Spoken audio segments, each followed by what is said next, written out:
Our government is committed to keeping an ear to the ground and a finger on the pulse and responding while balancing our national building efforts.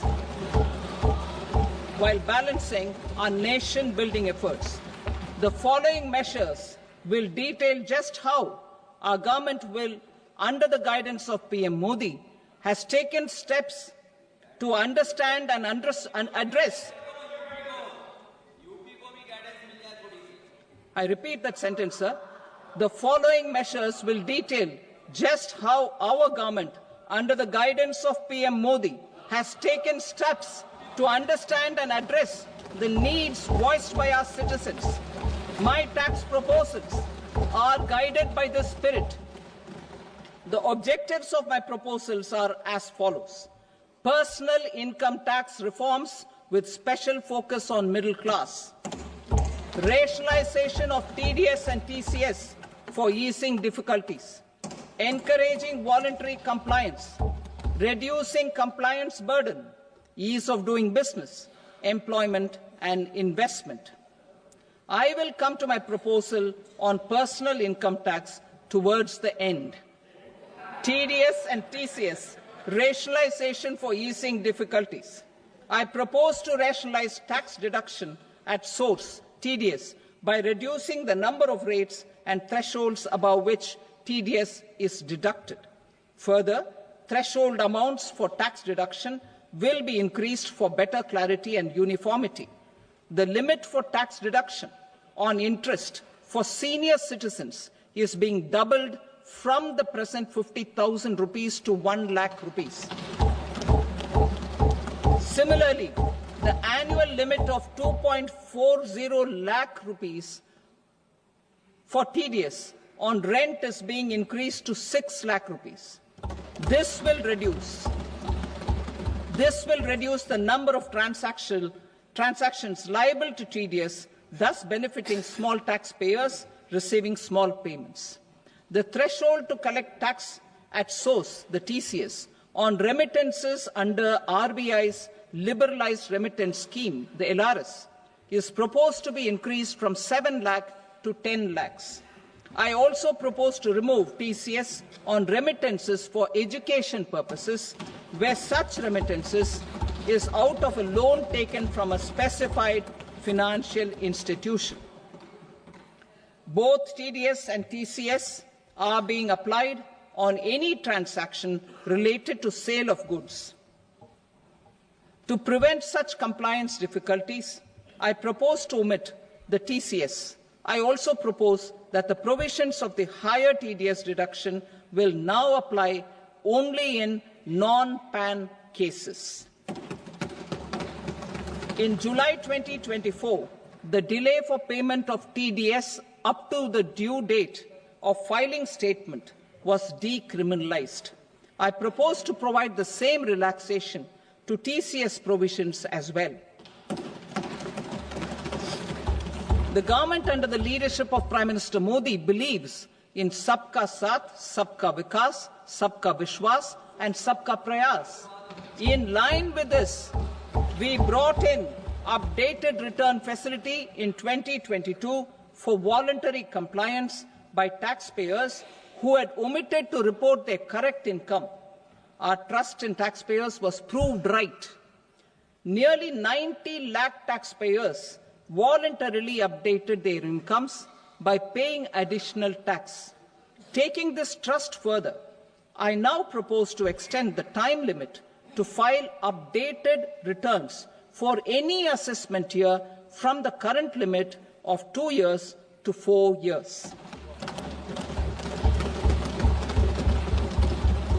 I propose to reduce the compliance burden for small charitable trusts and institutions by increasing their period of registration from 5 years to 10 years. It is also proposed that disproportionate consequences do not arise for minor defaults such as incomplete applications filed by charitable entities. Presently, taxpayers can claim the annual value of self-occupied properties as nil only on the fulfillment of certain conditions. Considering the difficulties faced by taxpayers, it is proposed to allow the benefit of 2 such self-occupied properties without any condition. To streamline the process of transfer pricing and to provide an alternative to yearly examination, I propose to introduce a scheme for determining arm's length price of international transaction for a block period of 3 years. This will be in line with global best practices. With a view to reduce litigation and provide certainty in international taxation, the scope of safe harbor rules is being expanded. A number of senior and very senior citizens have very old national savings scheme accounts. As interest is no longer payable on such accounts, I propose to exempt withdrawals made from NSS by individuals on or after 29th August 2024.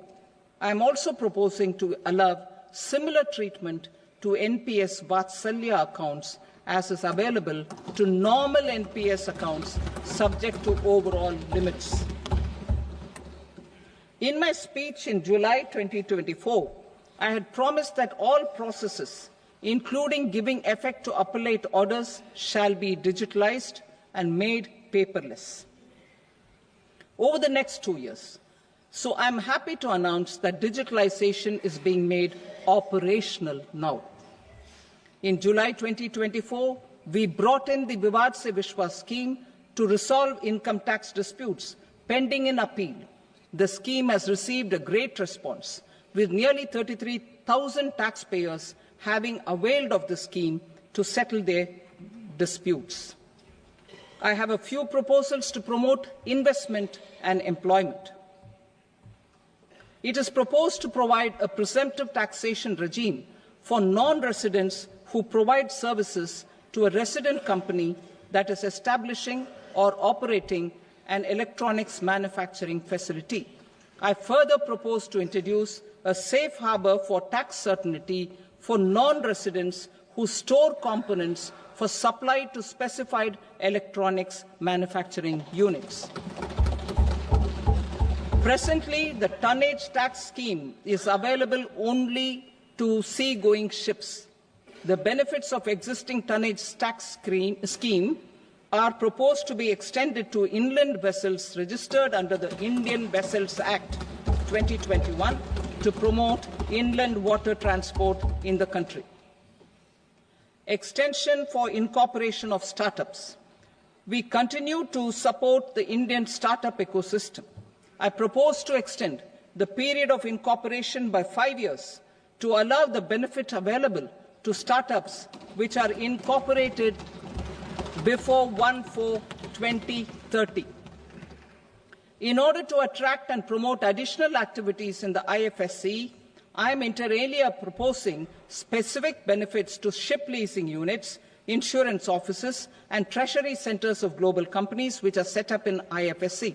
Further, to claim benefits, the cut-off date for commencement in IFSC has also been extended by 5 years to 31/3/2030.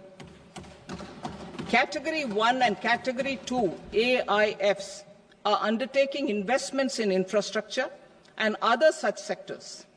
I propose to provide certainty of taxation to these entities on the gains from securities, to promote funding from sovereign wealth funds and pension funds to the infrastructure sector.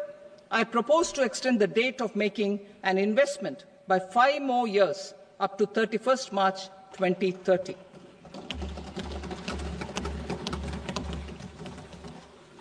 Personal income tax reforms with special focus on middle class.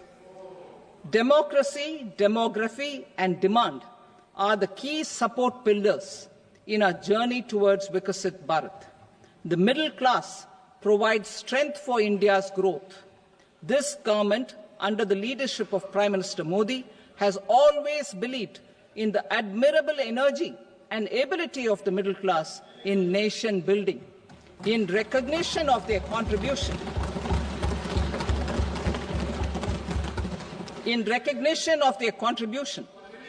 We have periodically reduced their tax burden.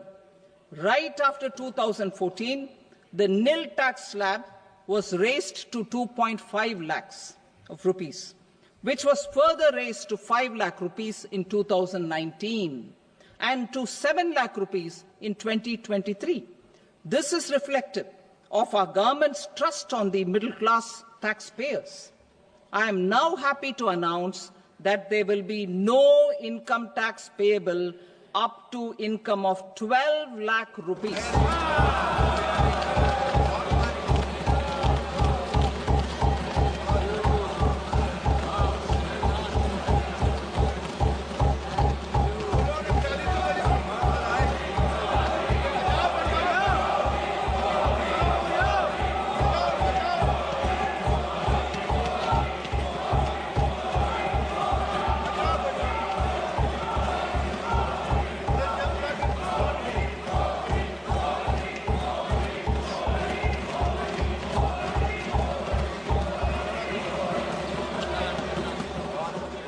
So, average income of 1 lakh per month, other than the special rate income such as capital gains, under the new regime. This limit will be 12.75 lakh for salaried taxpayers due to the standard deduction of 75,000. Slabs and rates are being changed across the board to benefit all taxpayers. The new structure will substantially reduce the taxes of the middle class and leave more money in their hands, boosting household consumption, savings and investment. In the new tax regime, I propose to revise tax rate structures as follows: 0 to 4 lakh rupees nil, 4.8 lakh rupees to 4 to 8 lakh rupees 5%, 8 to 12 lakh rupees 10%, 12 to 16 lakh rupees 15%, 16 to 20 lakh rupees 20%, 20 to 24 lakh rupees 25%, and above 24 lakh rupees 30%. To taxpayers up to 12 lakh of normal income, other than special rate income such as capital gains. I read that again. To taxpayers up to 12 lakh of income, other than special rate income such as capital gains, tax rebate is being provided in addition to the benefit due to slab rate reduction in such a manner that there is no tax payable by them. The total tax benefit of slab rate changes and rebate at different income levels can be illustrated with a few examples.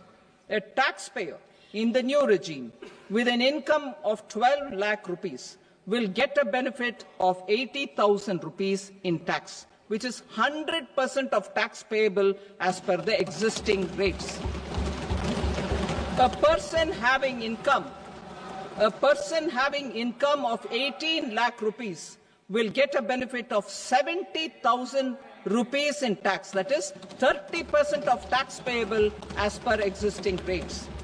A person with an income of 25 lakh gets a benefit of 1,10,000 rupees, that is 25% of his tax payable as per existing rates.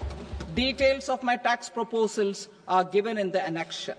As a result of these proposals, Honourable Speaker, sir, revenue of about 1 lakh crore in direct taxes and 2,600 crores in indirect taxes will be foregone. Mr. Speaker, sir, with this, I commend the budget to this august House.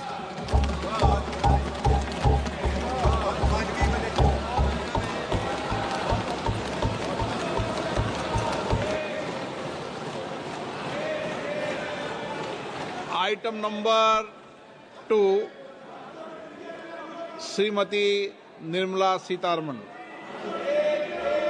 Sir, with your permission, I rise to lay on the table the following statements under Section 3(1) of the Fiscal Responsibility and Budget Management Act 2003, medium-term fiscal policy cum fiscal policy strategy statement and macroeconomic framework statement.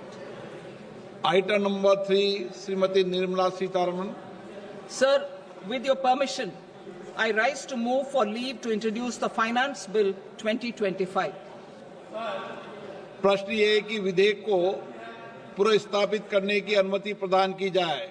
जो सदस्य इसके पक्ष में हाँ कहें, जो सदस्य विरोध में ना कहें। मेरे विचार में निर्णय। Honorable Speaker, I present the budget for 25-26. This budget continues our government's efforts to A. Accelerate growth, B. Secure inclusive development, C. Invigorate private sector investments, D. Uplift household sentiments, and E. Enhance spending power of India's rising middle class. Together, we embark on a journey to unlock our nation's tremendous potential for greater prosperity and global positioning under the leadership of Honorable Prime Minister Shri Narendra Modi. As we complete the first quarter of the 21st century, continuing geopolitical headwinds suggest lower global economic growth over the medium term. However, our aspiration for a Vikasit Bharat inspires us, and the transformative work we have done during our government's first 2 terms guides us to march forward resolutely. Our economy is the fastest growing among all major economies. Our development track record for the past 10 years and structural reforms have drawn global attention. Confidence in India's capability and potential has only grown in this period. We see the next 5 years as a unique opportunity to realize Sabka Vikas, stimulating balanced growth of all regions. The great Telugu poet and playwright Gurujada Apparao had said, "Deshamante matti kadoy, deshamante manushuloy," meaning a country is not just its soil, a country is its people. In line with this, for us, Vikasit Bharat encompasses zero poverty, 100% quality good school education, access to high quality, affordable and comprehensive health care, 100% skilled labor with meaningful employment, 70% women in economic activities, and farmers making our country the food basket of the world. In this budget, the proposed development measures span 10 broad areas, focusing on Garib, youth, Annadata, and Nari, spurring agricultural growth and productivity, building rural prosperity and resilience, taking everyone together on an inclusive growth path, boosting manufacturing and furthering Make in India, supporting MSMEs, enabling employment-led development, investing in people, economy, and innovation, securing energy supplies, promoting exports, and nurturing innovation. For this journey of development, our 4 powerful engines are agriculture, MSME, investments, and exports. The fuel, our reforms, our guiding spirit, inclusivity, and the destination, Vikasit Bharat. This budget aims to initiate transformative reforms across 6 domains. During the first 5 years, these will augment our growth potential and global competitiveness. The domains are taxation, power sector, urban development, mining, financial sector, and regulatory reforms. Agriculture as the first engine. Now I move to specific proposals, beginning with agriculture as the first engine.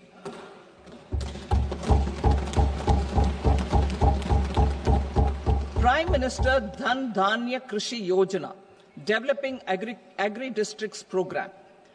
Motivated by the success of the aspirational district program, our government will undertake a Prime Minister Dhan Dhanya Krishi Yojana in partnership with states. Through the convergence of existing schemes and specialized measures, The program will cover 100 districts with low productivity, moderate crop intensity, and below average credit parameters. It aims to 1. Enhance agricultural productivity, 2.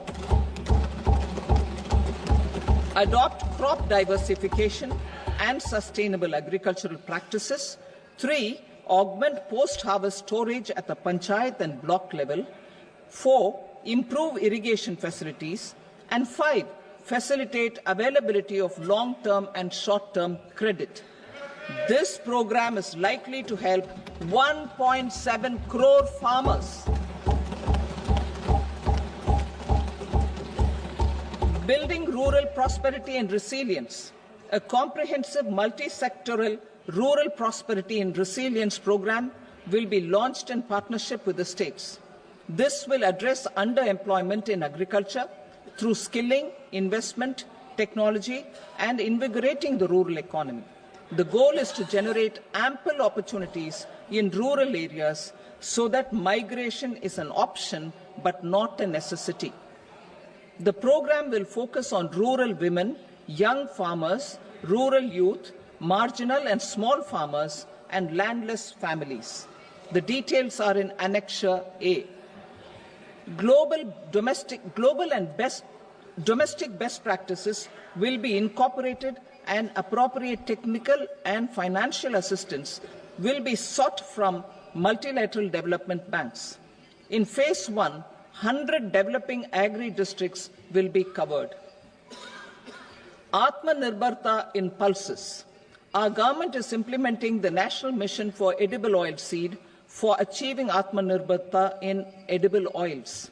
Our farmers have the capability to grow enough for our needs and more. 10 years ago, we made concerted efforts and succeeded in achieving near self-sufficiency in pulses. Farmers responded to the need by increasing the cultivated area by 50%, and government arranged for procurement and remunerative prices.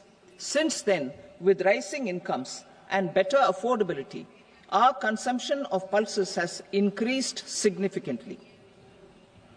Our government will now launch a 6-year mission for Atmanirbharta in pulses with a special focus on Tuar, Urad and Masoor. Details are in Annexure B. Central agencies such as NAFED and NCCF will be ready to procure these 3 pulses as much as offered during the next 4 years from farmers who register with these agencies and enter into agreements. Comprehensive program for vegetables and fruits. It is encouraging that our people are increasingly becoming aware of their nutritional needs. It is a sign of a society becoming healthier. With rising income levels, the consumption of vegetables, fruits, and Sri Anna is increasing significantly. A comprehensive program to promote production, efficient supplies, processing, and remunerative prices for farmers will be launched in partnership with the states. Appropriate institutional mechanisms for implementation and participation of farmer producer organizations and cooperatives will be set up. Makhana board in Bihar. For this, there is a special opportunity for the people of Bihar. A Makhana board will be established in the state to improve production, processing, value addition, and marketing of Makhana. The people engaged in these activities will be organized into FPOs. The board will provide hand-holding and training support to Makhana farmers and will also work to ensure they receive the benefits of all relevant government schemes. A national mission on high-yielding seeds will be launched, aimed at 1. Strengthening research ecosystem, 2. Targeted development and propagation of seeds with high yield, pest resistance, and climate resilience, and 3. Commercial availability of more than 100 seed varieties released since July 2024. India ranks second largest globally in fish production and aquaculture. Seafood exports are valued at 60,000 crore rupees. To unlock the untapped potential of the marine sector, our government will bring in an enabling framework for sustainable harnessing of fisheries from Indian exclusive economic zone and high seas, with a special focus on the Andaman and Nicobar and Lakshadweep islands. For the benefit of lakhs of cotton growing farmers, I am pleased to announce a mission for cotton productivity. This 5-year mission will facilitate significant improvements in productivity and sustainability of cotton farming and promote extra long staple cotton varieties. The best of science and technology support will be provided to farmers. Aligned with our integrated 5F vision for the textile sector, this will help in increasing incomes of the farmers and ensure a steady supply of quality cotton for rejuvenating India's traditional textile sector. Kisan credit cards facilitate short-term loans for 7.7 crore farmers, fishermen, and dairy farmers. The loan limit under modified interest subvention scheme will be enhanced from 3 lakh rupees to 5 lakh rupees for loans taken through the KCC. For Atmanirbharta in urea production, our government had reopened 3 dormant urea plants in the eastern region. To further augment urea supply, a plant with annual capacity of 12.7 lakh metric tons will be set up at Namrup in Assam.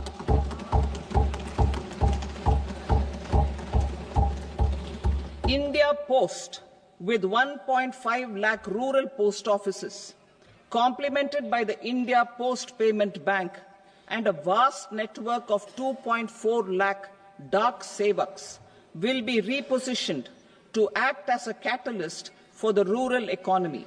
Details are at Annexure C.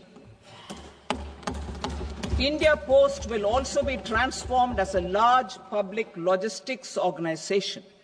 This will meet the rising needs of Vishwakarmas, new entrepreneurs, women, self-help groups, MSMEs, and the large business organizations. Our government will provide support to NCDC for its lending operations for the cooperative sector. MSMEs as the second engine. Now I move to MSMEs as the second engine, which encompasses manufacturing and services with a focus on MSMEs numbering 5.7 crores. Currently, over 1 crore registered MSMEs, employing 7.5 crore people and generating 36% of our manufacturing, have come together to position India as a global manufacturing hub. With their quality products, these MSMEs are responsible for 45% of our exports. To help them achieve higher efficiencies of scale, technological upgradation, and better access to capital, the investment and turnover limits for classification of all MSMEs will be enhanced to 2.5 and 2 times respectively. This will give them the confidence to grow and generate employment for our youth. The details are given in Annexure D. To improve access to credit, the credit guarantee cover will be enhanced. First, for micro and small enterprises from 5 crore to 10 crore rupees, leading to additional credit of 1.5 lakh crores in the next 5 years. Second, for startups from 10 crore rupees to 20 crore rupees, with the guarantee fee being moderated to 1% for loans in 27 focus sectors which are important for Atmanirbhar Bharat. And for well-run exporter MSMEs, for term loans up to 20 crore rupees. Also for the micro enterprises, we will introduce customized credit cards with a 5 lakh rupee limit for micro enterprises registered on Udyam portal. In the first year, 10 lakh such cards will be issued. Fund of funds for startups. The alternate investment fund, AIFs, for startups have received commitments of more than 91,000 crores rupees. These are supported by the fund of funds set up with the Government of India's contribution of 10,000 crore rupees. Now, a new fund of funds with expanded scope and a fresh contribution of another 10,000 crore rupees will be set up. A new scheme will be launched for 5 lakh women, scheduled castes and scheduled tribes, first-time entrepreneurs. This will provide term loans up to 2 crore rupees during the next 5 years. The scheme will incorporate lessons from the successful Stand Up India scheme. Online capacity building for entrepreneurship and managerial skills will also be organized. Measures for labor-intensive sectors. To promote employment and entrepreneurship opportunities in labor-intensive sectors, our government will undertake specific policy and facilitation measures. To enhance the productivity, quality, and competitiveness of India's footwear and leather sector, a focused product scheme will be implemented. The scheme will support design capacity, component manufacturing, and machinery required for production of non-leather quality footwear, besides the support for leather footwear and products. The scheme is expected to facilitate employment for 22 lakh persons, generate over 4 lakh crore rupees, and exports of over 1.1 lakh crore rupees. Measures for the toys sector. Building on the National Action Plan for Toys, we will implement a scheme to make India a global hub for toys. The scheme will focus on development of clusters, skills, and a manufacturing ecosystem that will create high-quality, unique, innovative, and sustainable toys that will represent the Made in India brand. Support for food processing. In line with our commitment towards Purvodaya, we will establish a National Institute of Food Technology, Entrepreneurship and Management in Bihar. The institute will provide a strong fillip to food processing activities in the entire eastern region. This will result in 1. Enhanced income for the farmers through value addition to their produce, and 2. Skilling entrepreneurship and employment opportunities for the youth. Manufacturing mission, furthering Make in India. Our government will set up a national manufacturing mission covering small, medium and large industries for furthering Make in India by providing policy support, execution roadmaps, governance and monitoring framework for central ministries and states. Details are in Annexure E. Given our commitment to climate-friendly development, the mission will also support clean tech manufacturing. This will aim to improve domestic value addition and build our ecosystem for solar PV cells, EV batteries, motors and controllers, electrolyzers, wind turbines, very high voltage transmission equipment and grid-scale batteries. Investment as the third engine. Now I move to investment as the third engine, which encompasses investing in people, investing in the economy, and investing in innovation. Investing in people. Saksham Anganwadi and Poshan 2.0. Saksham Anganwadi and Poshan 2.0 program provides nutritional support to more than 8 crore children, 1 crore pregnant women and lactating mothers all over the country, and about 20 lakh adolescent girls in aspirational districts and the Northeast region. The cost norms for these nutritional support will be enhanced appropriately. Atal Tinkering Labs. 50,000 Atal Tinkering Labs will be set up in government schools in the next 5 years to cultivate the spirit of curiosity and innovation and foster a scientific temper among young minds. Broadband connectivity to government secondary schools and PHCs. Broadband connectivity will be provided to all government secondary schools and primary health centers in rural areas under the BharatNet project.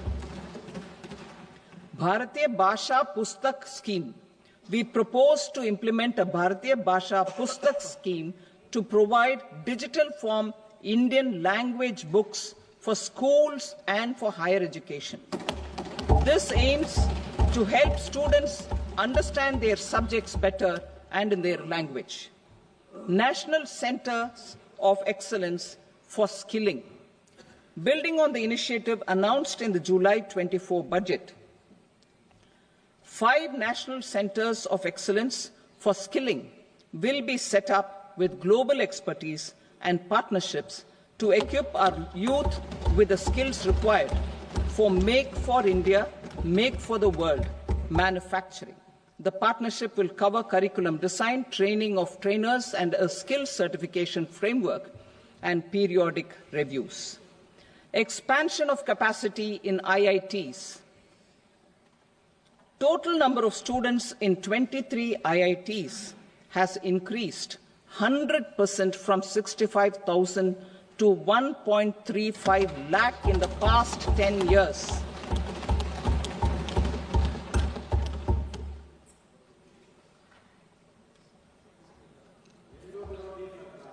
Additional infrastructure will be created in the 5 IITs started after 2014 to facilitate education for 6,500 more students. Hostel and other infrastructure capacity at IIT Patna will also be expanded.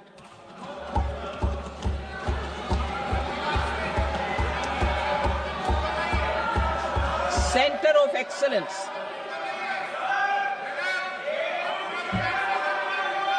Center of Excellence in AI for Education. I had announced 3 centers of excellence in artificial intelligence for agriculture, health, and sustainable cities in 2023. Now a center of excellence in artificial intelligence for education will be set up with a total outlay of 500 crores. Expansion of medical education. Our government has added almost 1.1 lakh undergraduate and postgraduate medical education seats in 10 years, an increase of 130%. In the next year, 10,000 additional seats will be added in medical colleges and hospitals towards the goal of adding 75,000 seats in the next 5 years. Daycare cancer centers in all district hospitals. Our government will facilitate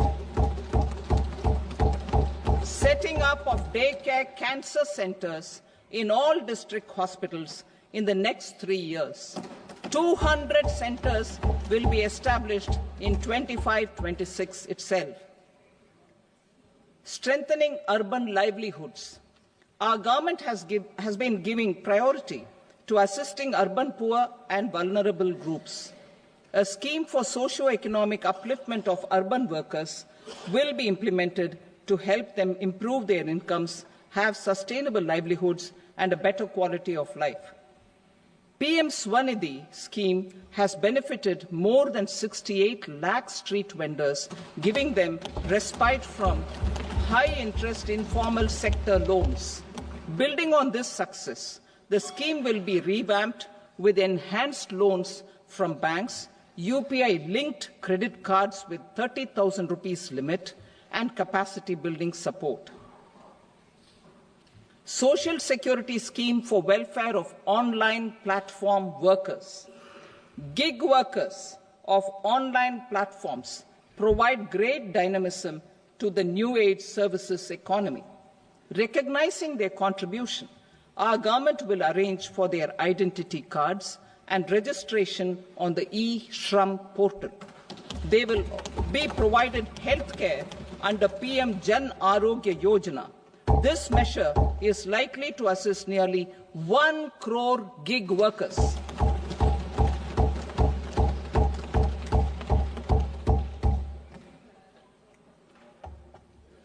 Investing in the economy.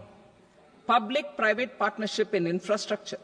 Each infrastructure-related ministry will come up with a 3-year pipeline of projects that can be implemented in PPP mode. States will also be encouraged to do so and can seek support from the India Infrastructure Project Development Fund, which is a scheme to prepare PPP proposals. Support to states for infrastructure.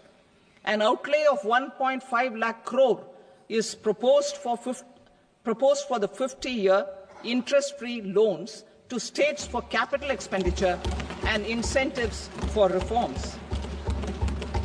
Building on the success of the first asset monetization plan announced in 2021, the second plan for 2025 to 30 will be launched to plow back capital of 10 lakh crore in new projects. Regulatory and fiscal measures will be fine-tuned to support the plan. Jal Jeevan Mission. Since 2019, 15 crore households representing 80% of India's rural population have been provided access to portable tap water connections. To achieve 100% coverage, I am pleased to announce the extension of this mission until 2028 with an enhanced total outlay.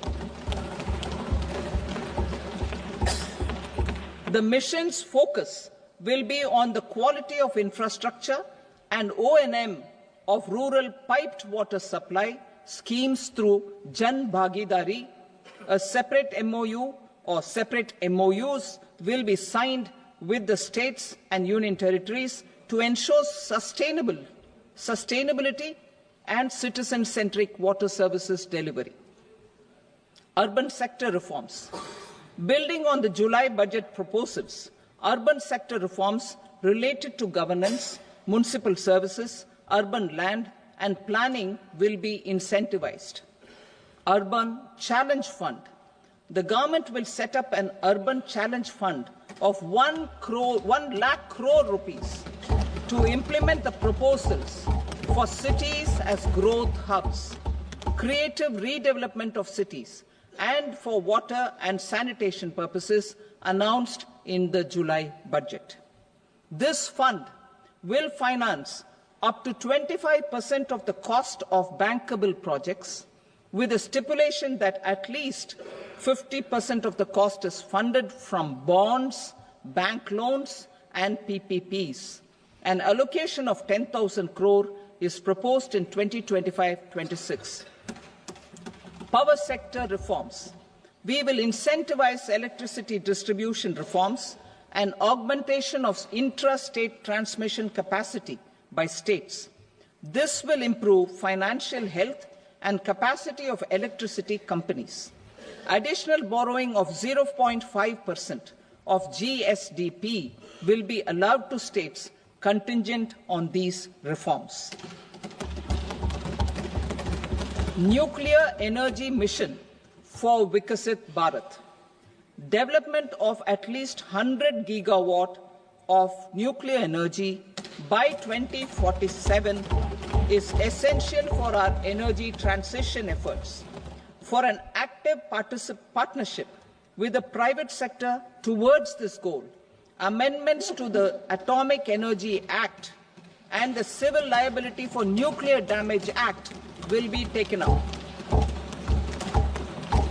A nuclear energy mission for research and development of small modular reactors with an outlay of 20,000 crore will be set up. At least 5 indigenously developed small modular reactors will be operationalized by 2033.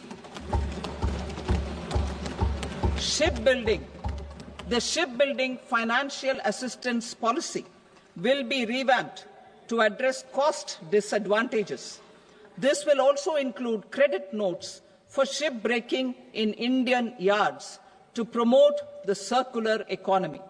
Large ships above a specified size will be included in the infrastructure harmonized master list. Shipbuilding clusters will be facilitated to increase the range, categories and capacity of ships.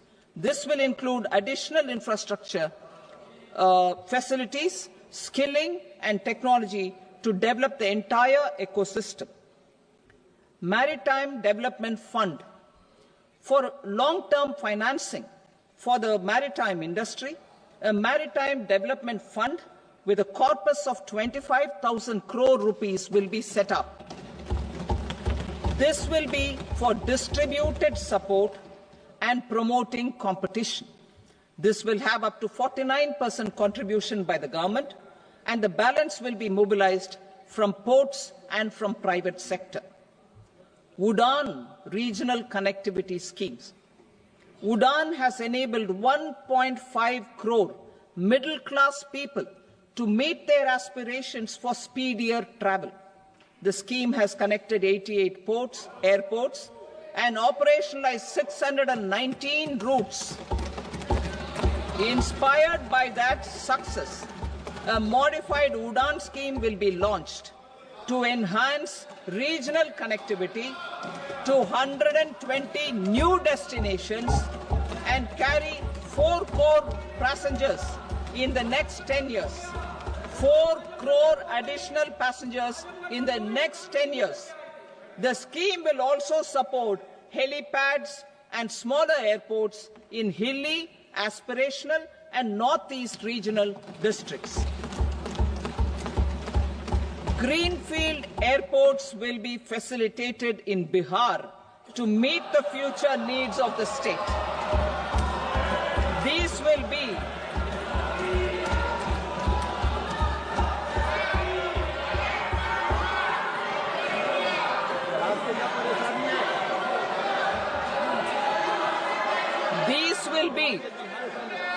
These will be in addition to the expansion of the capacity of Patna Airport and a brownfield airport in Beta.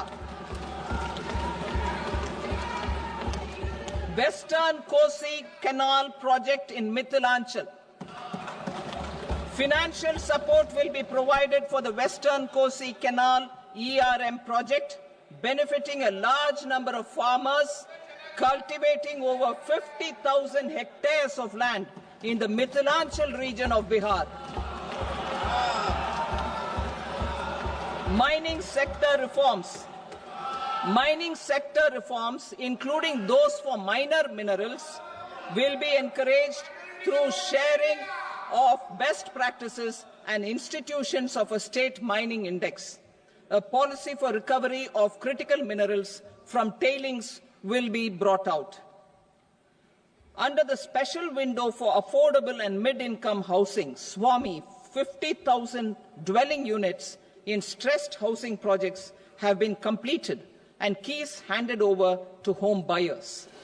Another 40,000 units will be completed in 2025, further helping middle-class families who were paying EMIs on loans taken for apartments while also paying rent for their current dwellings. Building on this success, SWAMI Fund 2 will be established as a blended finance facility with contribution from the government, banks and private investors.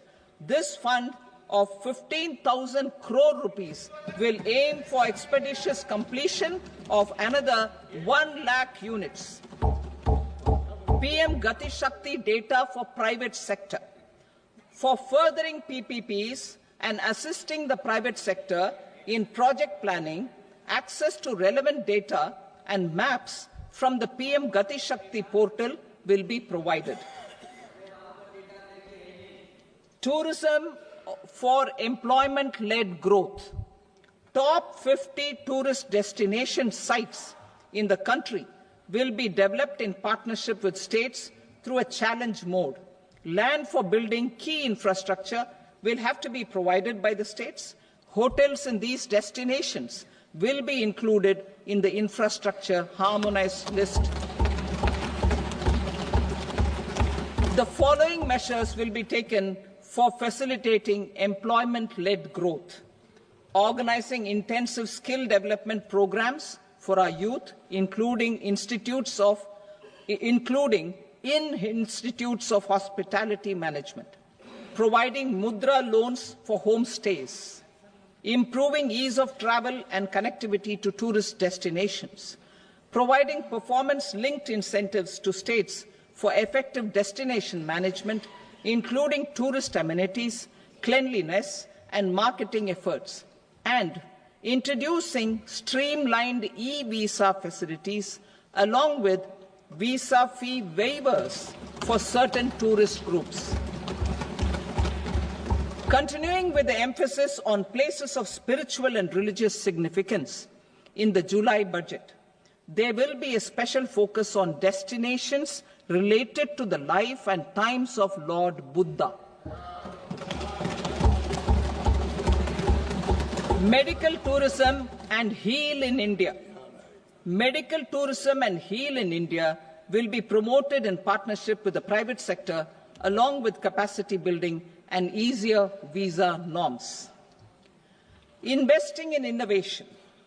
To implement private sector-driven research, development and innovation initiatives announced in the July budget, I am now allocating 20,000 crore rupees for this purpose. A deep tech fund of funds will also be explored to catalyze the next generation startups as a part of this initiative. In the next 5 years, under the PM Research Fellowship Scheme, we will provide 10,000 fellowships for technological research in IITs and IISc with enhanced financial support. The second gene bank with 10 lakh germplasm lines will be set up for future food and nutritional security. This will provide conservation support to both public and private sectors for genetic resources. We will start a national geospatial mission to develop foundational geospatial infrastructure and data. Using PM Gati Shakti, this mission will facilitate modernization of land records, urban planning, and design of infrastructure projects.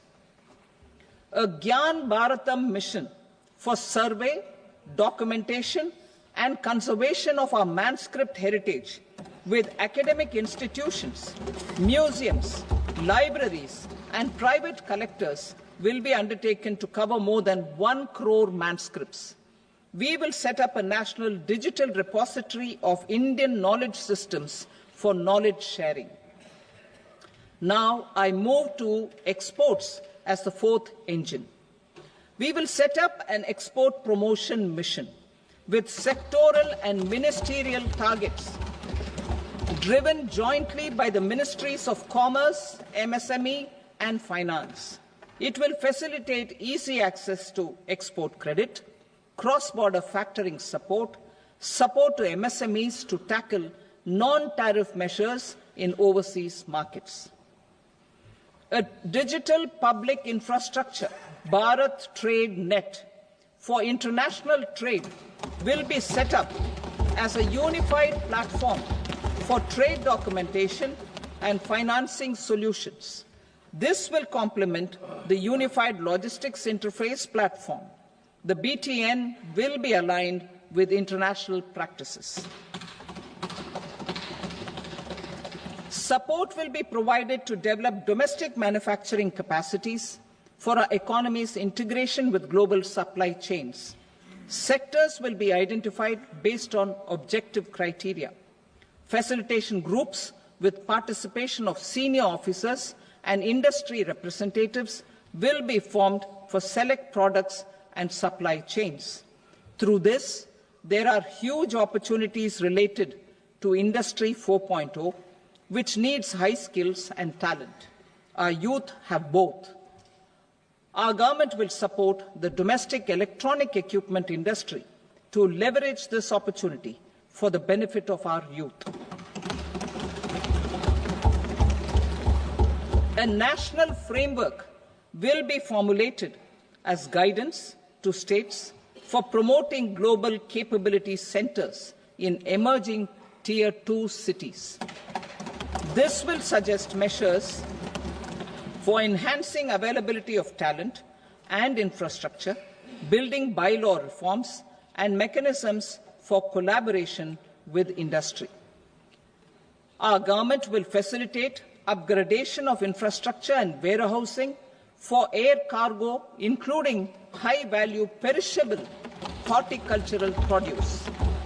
Cargo screening and customs protocol will be streamlined and made user-friendly. Reforms as the fuel. Over the past 10 years, our government has implemented several reforms for convenience of taxpayers, such as faceless assessment, 2, taxpayer charter, 3, faster returns, 4, almost 99% returns being on self-assessment, and 5, Vivad Se Vishwas scheme.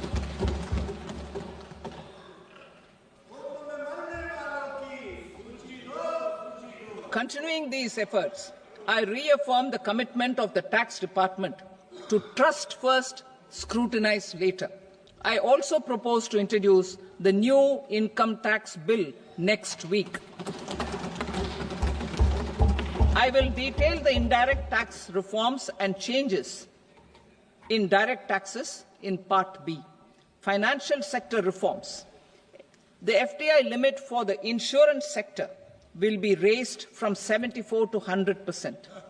This enhanced limit will be available for those companies which invest the entire premium in India. The current guardrails and conditionalities associated with foreign investment will be reviewed and simplified. The services of India Post Payment Bank will be deepened and expanded in rural areas. NABFID will set up a partial credit enhancement facility for corporate bonds for infrastructure. Public sector banks will develop Grameen Credit Score framework to serve the credit needs of SHG members and people in rural areas. A forum for regulatory coordination and development of pension products will be set up. To implement the earlier announcement on simplifying the KYC processes, the revamped Central KYC Registry will be rolled out in 2025. We will also implement a streamlined system for periodic updating. Requirements and procedures for speedy approval of company mergers will be rationalized. The scope for fast-track mergers will also be widened and the process made simpler. As proposed in the interim budget, we signed bilateral investment treaties with 2 countries in 2024 to encourage sustained foreign investment, and in the spirit of First Develop India, the current model BIT will be revamped and made more investor-friendly.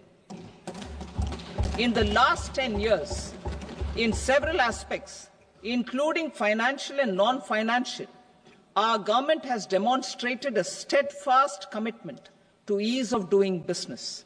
We are determined to ensure that our regulations must keep up with technological innovations and global policy developments. A light-touch regulatory framework based on principles and trust will unleash productivity and employment. Through this framework, we will update regulations that were made under old laws. To develop this modern, flexible, people-friendly and trust-based regulatory framework appropriate for the 21st century, I propose 4 specific measures. A high-level committee for regulatory reforms will be set up for a review of all non-financial sector regulations, certifications, licenses and permissions. The committee will be expected to make recommendations within a year. The objective is to strengthen trust-based economic governance and take transformational measures to enhance ease of doing business, especially in matters of inspection and compliances. States will be encouraged to join in this endeavour.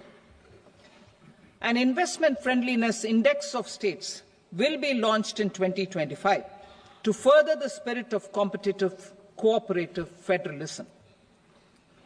Under the Financial Stability and Development Council, a mechanism will be set up to evaluate impact of the current financial regulations and subsidiary instructions. It will also formulate a framework to enhance their responsiveness and development of the financial sector. In the Jan Vishwas Act 2023, more than 180 legal provisions were decriminalized. Our government will now bring up the Jan Vishwas Bill 2.0 to decriminalize more than 100 provisions in various laws. I now move to fiscal policy. In the July budget, I had committed to staying the course for fiscal consolidation. Our endeavour will be to keep the fiscal deficit each year such that central government debt remains on a declining path as a percentage of the GDP. The roadmap for the next 6 years has been detailed in the FRBM statement. Revised estimates for 2024-25. The revised estimate of the total receipts other than borrowings is 31.47 lakh crore rupees, of which the net tax receipts are 25.57 lakh crore rupees. The revised estimate of the total expenditure is 47.16 lakh crore rupees, of which the capital expenditure is about 10.18 lakh crore rupees. The revised estimate of the fiscal deficit is 4.8% of the GDP. Budget estimates for 25-26. Coming to 25-26, the total receipts other than borrowings and total expenditure are estimated at 34.96 lakh crore rupees and 50.65 lakh crore rupees respectively. The net tax receipts are estimated at 28.37 lakh crore rupees. The fiscal deficit is estimated to be 4.4% of GDP. To finance the fiscal deficit, the net market borrowings from dated securities are estimated at 11.54 lakh crore. The balance financing is expected to come from small savings and other sources. The gross market borrowings are estimated at 14.82 lakh crore rupees. I will now move to Part B. Indirect taxes. My proposals relating to customs aim to rationalize tariff structure and address duty inversion. These will also support domestic manufacturing and value addition, promote exports, facilitate trade, and provide relief to common people. Rationalization of customs tariff structure for industrial goods. As a part of comprehensive review of customs rate structure announced in July 2024 budget, I propose to 1. Remove 7 tariff rates. This is over and above the 7 tariff rates removed in 23-24 budget. After this, there will be only 8 remaining tariff rates, including 0 rate. 2. Apply appropriate cess to broadly maintain effective duty incidence, except on a few items where such incidence will reduce marginally. 3. Levy not more than 1 cess or surcharge. Therefore, I propose to exempt social welfare surcharge on 82 tariff lines that are subject to a cess. I shall now take up sector-specific proposals. To provide relief to patients, particularly those suffering from cancer, rare diseases, and other severe chronic diseases, I propose to add 36 life-saving drugs and medicines to the list of medicines fully exempted from basic custom duty.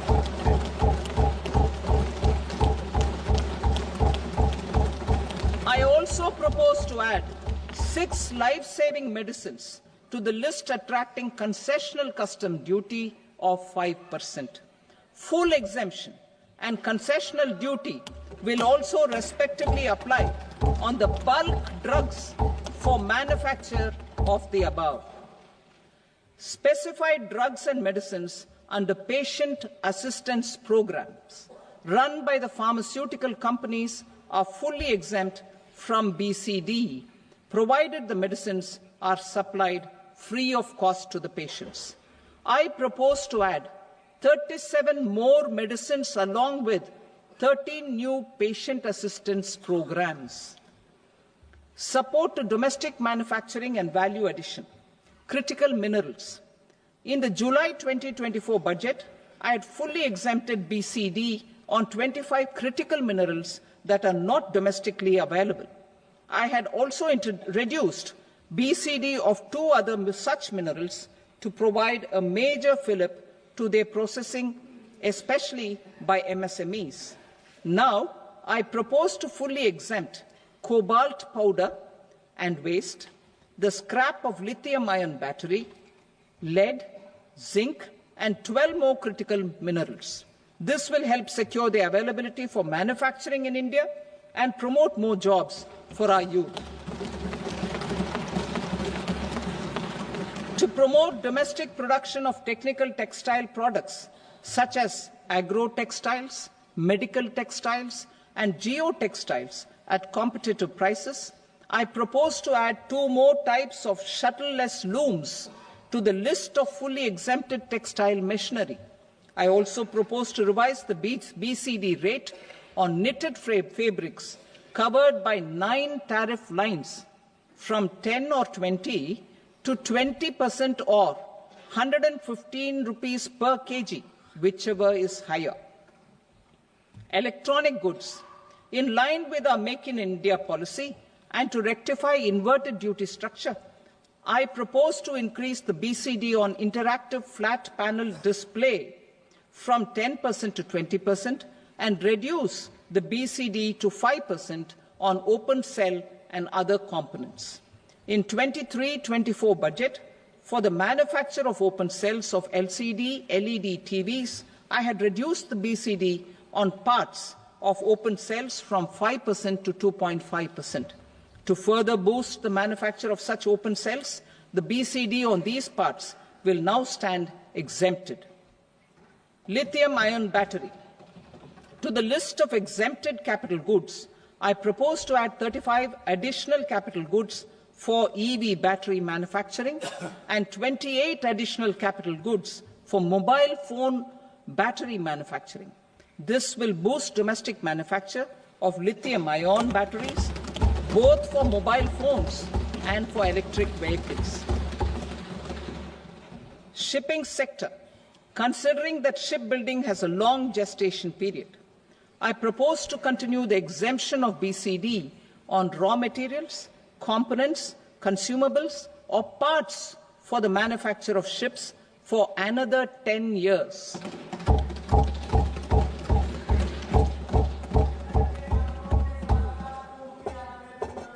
I also propose the same dispensation for shipbreaking to make it more competitive. Telecommunication. To prevent classification disputes, I propose to reduce the BCD from 20% to 10% on carrier-grade Ethernet switches to make it at par with non-carrier-grade Ethernet switches. Export promotion. To facilitate exports of handicrafts, I propose to extend the time period for export from 6 months to 1 year, further extendable by another 3 months if required. I also propose to add 9 items to the list of duty-free inputs. Leather sector. I propose to fully exempt BCD on wet blue leather to facilitate imports for domestic value addition and employment. I also propose to exempt crust leather from 20% export duty to facilitate exports by small tanners. Marine products. To enhance India's competitiveness in the global seafood market, I propose to reduce BCD from 30% to 5% on frozen fish paste, surimi, for manufacture and export of its analog products. I also propose to reduce BCD from 15% to 5% on fish hydrolysates for manufacture of fish and shrimp feed.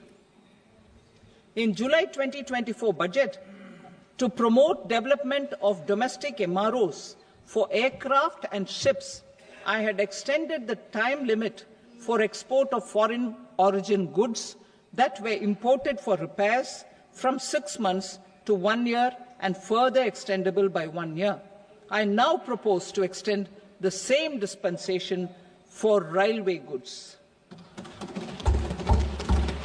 Time limit for provisional assessment. Presently, the Customs Act 1962 does not provide any time limit to finalize provisional assessments, leading to uncertainty and cost to trade. As a measure of promoting ease of doing business, I propose to fix a time limit of 2 years, extendable by a year, for finalizing the provisional assessment. I propose to introduce a new provision that will enable importers or exporters, after clearance of goods, to voluntarily declare material facts and pay duty with interest but without penalty. This will incentivize voluntary compliance. However, this will not apply in cases where department has already initiated audit or investigation proceedings. For industry to better plan their imports, I propose to extend the time limit for the end use of imported inputs in the relevant rules from 6 months to 1 year. This will provide operational flexibility in view of cost and uncertainty of supply. Further, such importers will now have to file only quarterly statements instead of a monthly statement.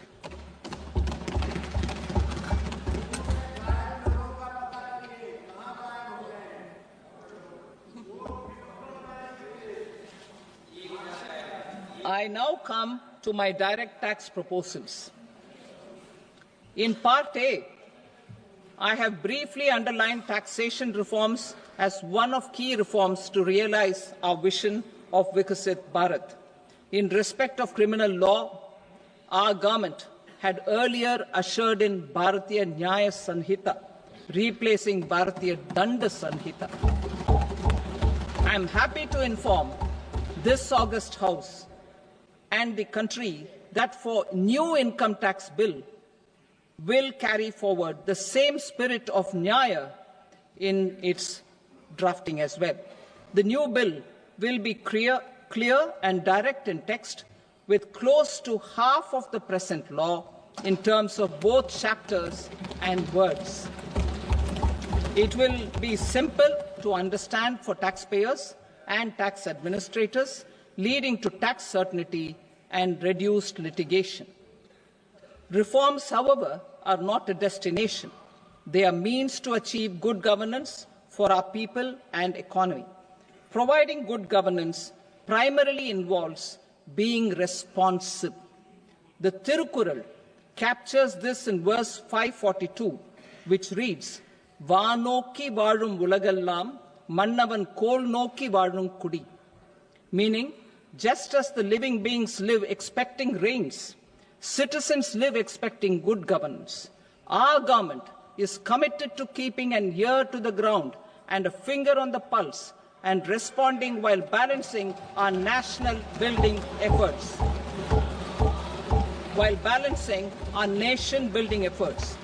The following measures will detail just how our government will, under the guidance of PM Modi, has taken steps to understand and address.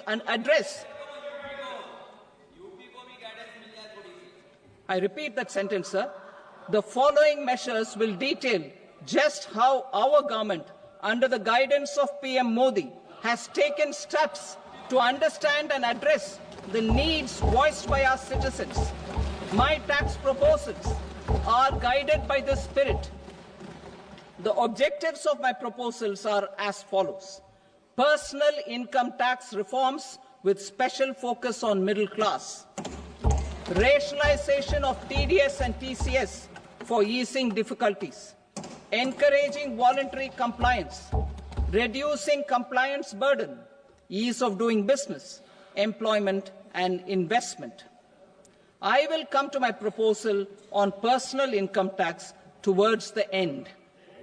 TDS and TCS, rationalization for easing difficulties. I propose to rationalize tax deduction at source, TDS, by reducing the number of rates and thresholds above which TDS is deducted. Further, threshold amounts for tax deduction will be increased for better clarity and uniformity. The limit for tax deduction on interest for senior citizens is being doubled from the present 50,000 rupees to 1 lakh rupees.